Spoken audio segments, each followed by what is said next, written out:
You're listening to The Positive Professional with me, Tracy Yvonne.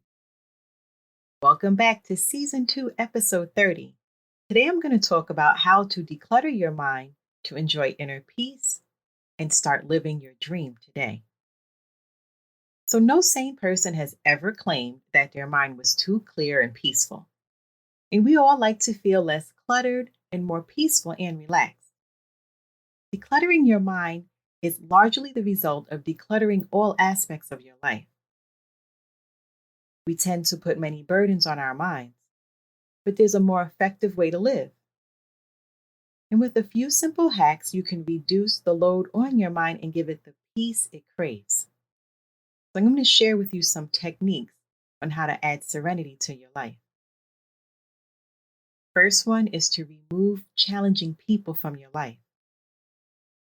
And there are people that take up a lot of space in your brain. And some of those people are optional in your life, and you may not even like them. So ask yourself, why are you keeping them around? Be willing to let go of the people that take more time and effort than they're worth to you. Next is to remove unnecessary activities from your life. This could be committees that you serve on, sports teams that you play on, or even going out on Thursday nights. Maybe during the pandemic, you decided to take accordion lessons, but realize now that you're not enjoying it that much. So cut out those activities in order to gain the gift of time. Now, your mind and inner peace are affected by your environment, and this includes your home, workspace, or anywhere else you spend a significant amount of time. Decluttering your environment is important. And have you ever noticed how nice it feels when your home is clean? And you can feel that way all of the time. The next technique is one of my favorites, and that's meditating. And meditation might be the ultimate way to declutter your mind and enjoy inner peace. Meditation is very simple, but can be challenging to some. However, it's possible to receive many benefits from meditation, even if you're a beginner. 20 minutes of meditation each day can change your life and bring you inner peace. Now, a helpful tip that I use is writing things down. Trying to remember things puts a huge load on your mind, and you can never truly relax when you have to remember to do something. So write things down and use alarms. Knowing that something else will keep track of your obligations for you will allow your mind to relax. Now, have you ever heard of the term monotask? That's right, it's the opposite of multitasking, which you should forget about. Multitasking is ineffective and creates stress. So limit yourself to one task at a time. You'll feel better and get much more accomplished. And you can give it a try for a day. Do one task at a time and focus all of your attention on the task. Notice how much better you feel while working and at the end of the day. The fewer distractions you have to make each day, the more inner peace you'll feel. So, for example, limiting your wardrobe makes it easier to figure out what to wear each day. And even better, pick out your outfit for the following day before you go to bed. Another example is that you can eat the same healthy breakfast each morning, as well as looking for ways to minimize the number of decisions you have to make. Now, have you ever noticed how cluttered your mind feels after a poor night of sleep? Try to experiment to determine the proper amount of sleep your mind and body needs each night. And the last technique that I'm going to share is something that we all struggle with, and that's limiting our exposure to the news and social media. The news and social media will drive you crazy if you spend too much time consuming them. Now, yes, it's important to stay aware of what's happening in the world, but you don't have to bombard yourself with negative information day and night. Treat your mind like you would do an injured part of your body. You would reduce the amount of work it has to do and treat it gently. And most of us ask our minds to do more than what it was designed to do. So give your mind a break and gain the peace that you crave.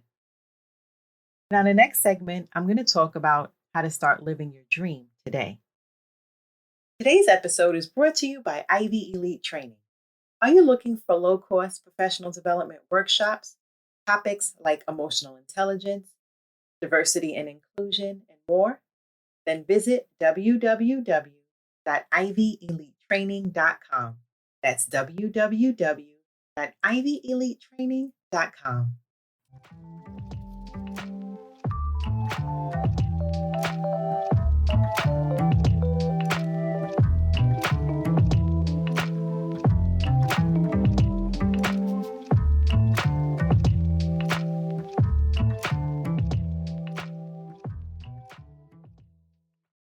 So I'm going to start with the question.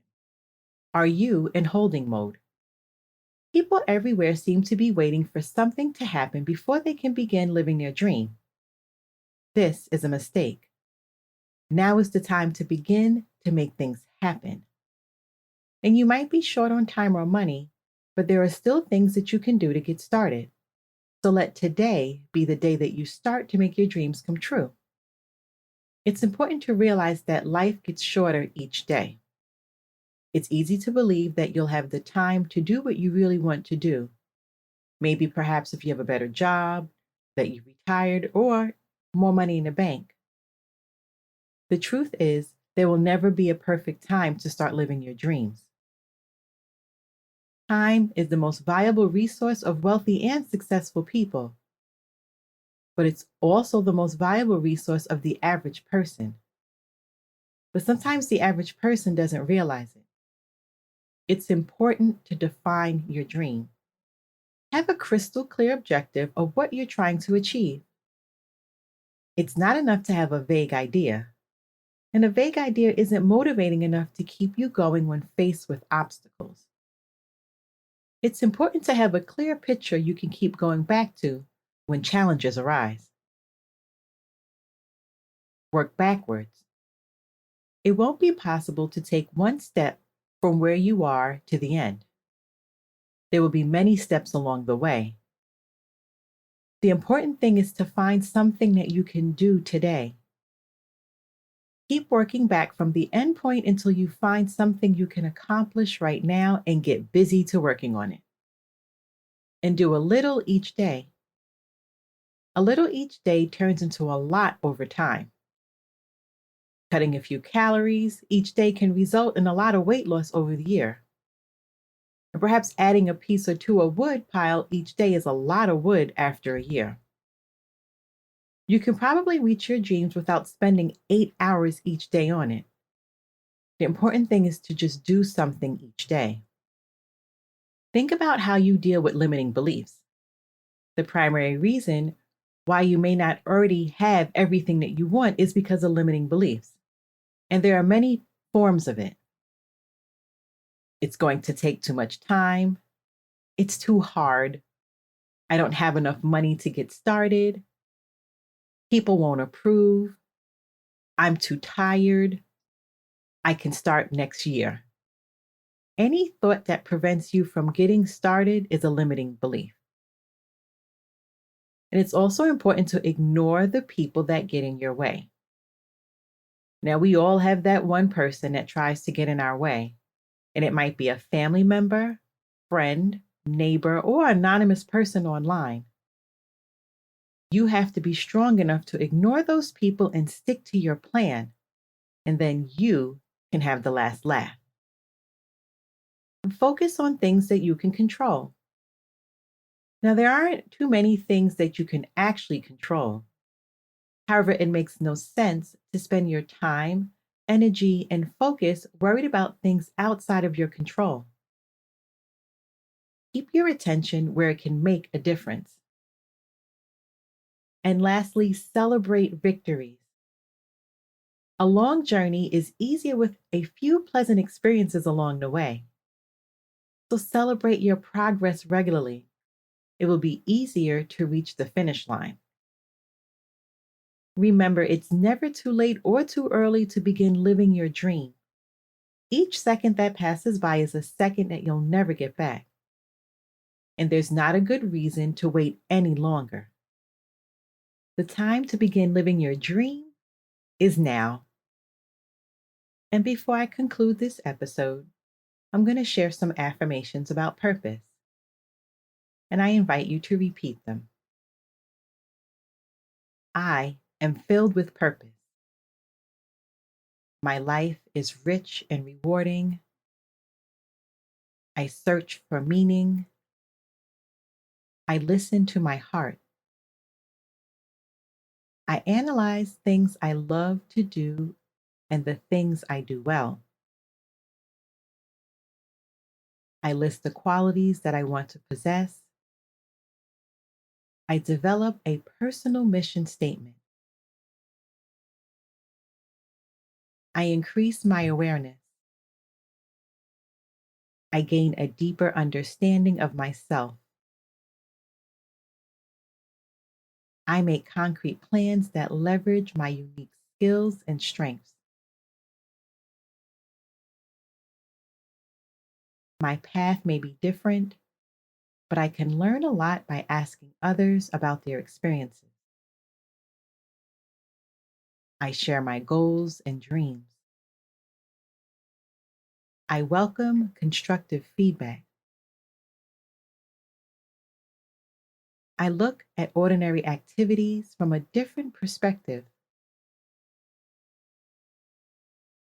I limit distractions.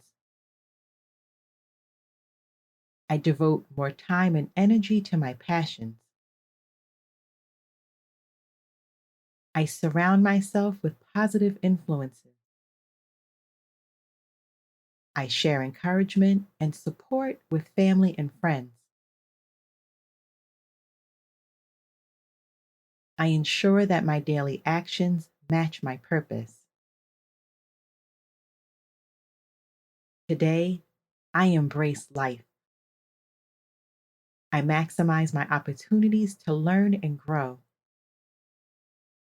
I feel happy and fulfilled when I focus on my purpose. And I'm going to leave you with 3 self-reflection questions. What is the difference between living and existing? How does having a purpose help me manage stress?